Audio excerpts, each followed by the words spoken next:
Ya, terima kasih Anda masih di Kabar Pagi pemirsa. PLT Gubernur DKI Jakarta menyatakan tidak menggantikan dana hibah untuk TNI Polri. Meski tidak memasukkan dana hibah untuk TNI Polri dalam APBD 2017, Sumarsono menyatakan tetap akan menganggarkan bantuan untuk TNI Polri. Oke, yang mengenai hibah ya, bukan dihentikan, tidak ada istilah dihentikan. Ini pada hibah Polri itu 45 miliar itu untuk pilkada, sedangkan untuk Pak Polri, bukan Polri, Pak Kapolda ya, Polda Metro Jaya itu 45. Sementara sekitar itu untuk Pangdam Jaya itu 21 miliar, sekarang sedang berjalan untuk mendukung pengamanan pilkada. Dan ini bisa sampai nanti berlangsungnya pilkada. Ini posisinya, nggak ada yang dihentikan. Khusus jalan sekarang malah sedang giat-giatnya itu proses realisasinya. Ya, yang kedua untuk 2017 itu memang tidak dianggarkan karena dalam proses pembahasan kebutuhannya TNI apa, hibahnya Polri apa itu dalam proses pembahasan. Kalau dulu membersihkan Sungai Ciliwung, karena APBD yang menghibah itu harus ada indikator yang terukur. Jadi tidak dihentikan apapun permintaan Pangdam Jaya dan Polda. Ya, sejak Sony Sumarsono menggantikan Basuki Cahayapurnama sebagai PLT Gubernur DKI Jakarta, setidaknya ada 3 kebijakan yang diubah. Hal itu membuat perang pernyataan antara Ahok dengan Sony.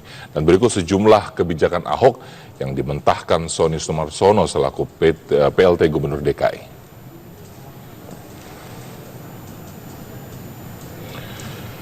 Kebijakan PLT Gubernur DKI Jakarta Sony Sumarsono, pertama pembatalan lelang dini proyek Pemprov DKI Jakarta.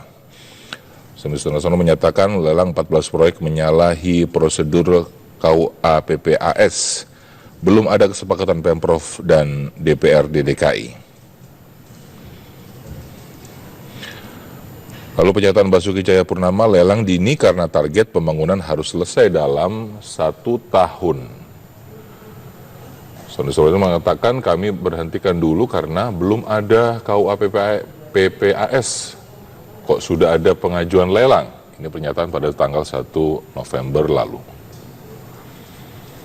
Lalu pernyataan Basuki Cahayapurnama, kalau kamu nggak mau lelang duluan berarti semua sekolah, rumah susun, RS, masuk rumah sakit bisa selesai nggak di bawah 1 tahun. Nggak selesai. Kalau mau selesai konstruksi harus sudah mulai Januari. Ini pernyataan Basuki Cahayapurnama pada tanggal 3 November. Lalu mengenai dana hibah Bamus Betawi, Sony Sumarsono menyatakan Bamus Betawi kembali diaktifkan pada APBD 2017 sebagai dana hibah untuk revitalisasi kebudayaan Betawi.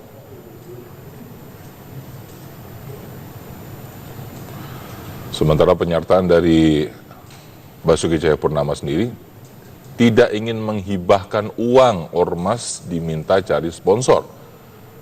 Lebih mengutamakan pendidikan, kesehatan, dan usaha.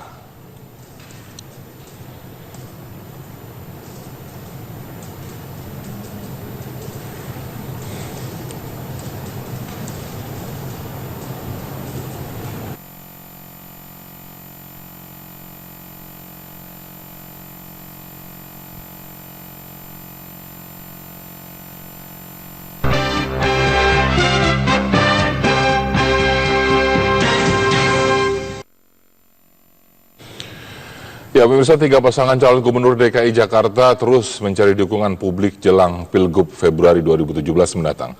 Mereka berlomba menawarkan konsep dan program membenahi Jakarta lebih baik ke depannya.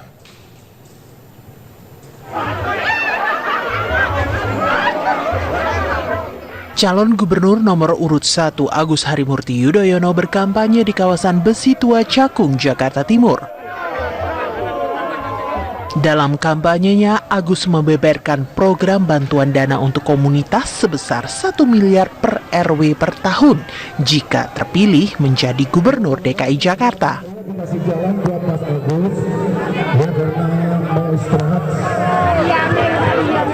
Yang akan dilakukan dan sudah dilakukan selama ini dalam pembangunan Calon Gubernur DKI Jakarta petahana nomor urut 2 Basuki Cahayapurnama berkampanye di Rumah Lembang, Jakarta Pusat. Selain mendengarkan aspirasi warga di hadapan para pendukung, Ahok memaparkan keberhasilannya menanggulangi banjir di Jakarta. Bangunan tuh 20.000 meter persegi, menghancurkan kampung pulau budaya begitu.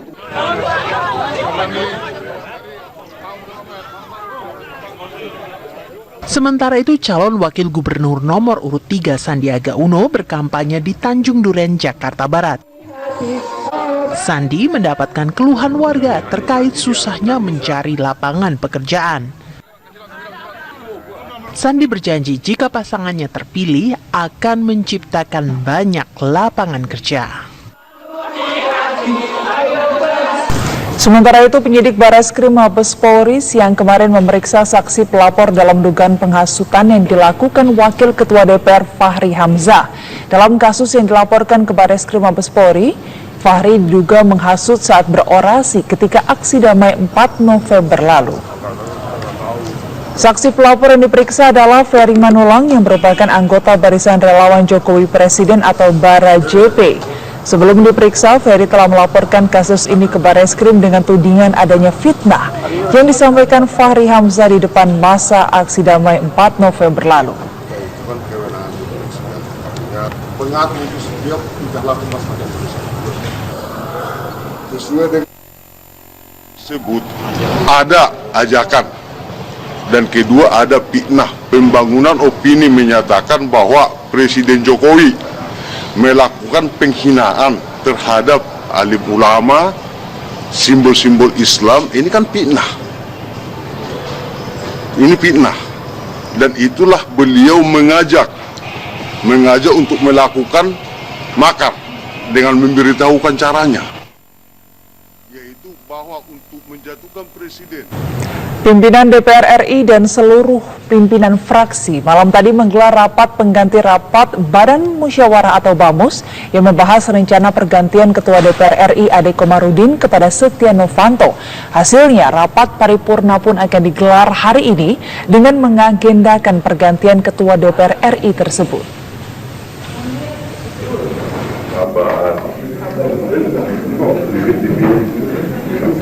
Rapat yang berlangsung tertutup di ruang rapat pimpinan DPR ini dihadiri oleh pimpinan DPR dan seluruh pimpinan fraksi di DPR RI.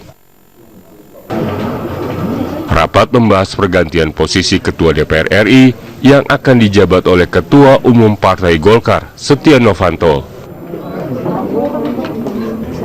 Rapat yang berlangsung selama 3 jam ini menghasilkan keputusan dengan mengagendakan pergantian Ketua DPR RI yang akan dibahas dalam rapat paripurna hari ini.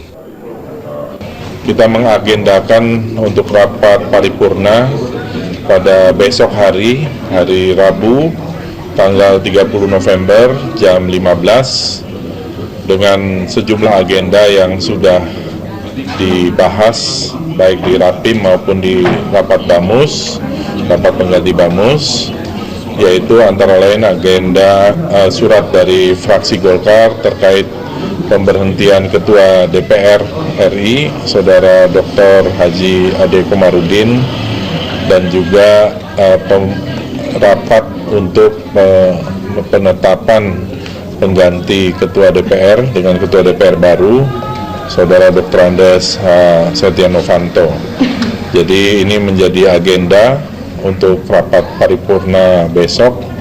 Kita berharap ini sudah kita kaji sesuai dengan mekanisme Undang-Undang MD3 dan telah disepakati untuk mengagendakannya pada Rabu besok. Sebelumnya konferensi pers digelar Ade Komarudin untuk menegaskan kembali pergantian dirinya sesuai dengan peraturan partai. Saya akan memproses usulan pergantian saya selaku Ketua DPR dari Partai Golkar melalui fraksi Partai Golkar sebagai kepanjangan tangan partai sesuai dengan peraturan yang berlaku. Sekali lagi, saya akan memproses usulan pergantian saya sesuai dengan peraturan yang berlaku. Saya mintakan teman-teman tidak memelintir, itu yang paling penting. Saya terima itu karena sekali lagi taat kepada aturan. Dari sejak awal saya menjadi politisi. Sementara itu dalam rapat paripurna tersebut, Ketua DPR RI, Ade Komarudin akan berhalangan hadir karena harus menjalani pengobatan ke luar negeri. Dari Jakarta, Danang Kusumadu di TV One mengabarkan. Kapolri Jenderal Polisi Tito Karnavian kemarin siang mendatangi Kejaksaan Agung. Sekitar pukul 1 siang kemarin, Kapolri Jenderal Polisi Tito Karnavian datang. Meski demikian, awak media tidak diperkenankan meliput kedatangan Kapolri. Pertemuan berlangsung kurang dari 30 menit dan saat meninggalkan Kejaksaan Agung, Kapolri difasilitasi pihak Kejaksaan Agung untuk keluar melalui garasi khusus milik Jaksa Agung.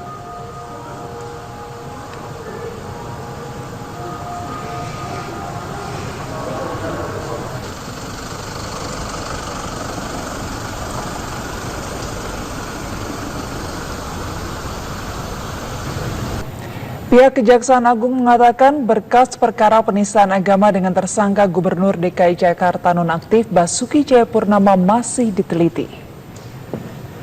Ketua Tim Peneliti berkas kasus penistaan agama yang menyeret Ahok, Ali Mukartono mengatakan berkas kasus masih dipelajari hingga saat ini dan belum dinyatakan lengkap atau P21.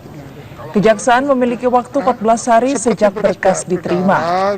Nantinya setelah proses penelitian berkas berakhir, barulah berkas dapat dinyatakan lengkap. Atau jika belum lengkap, berkas penyelidikan akan dikembalikan ke polisi untuk dilengkapi penyidik.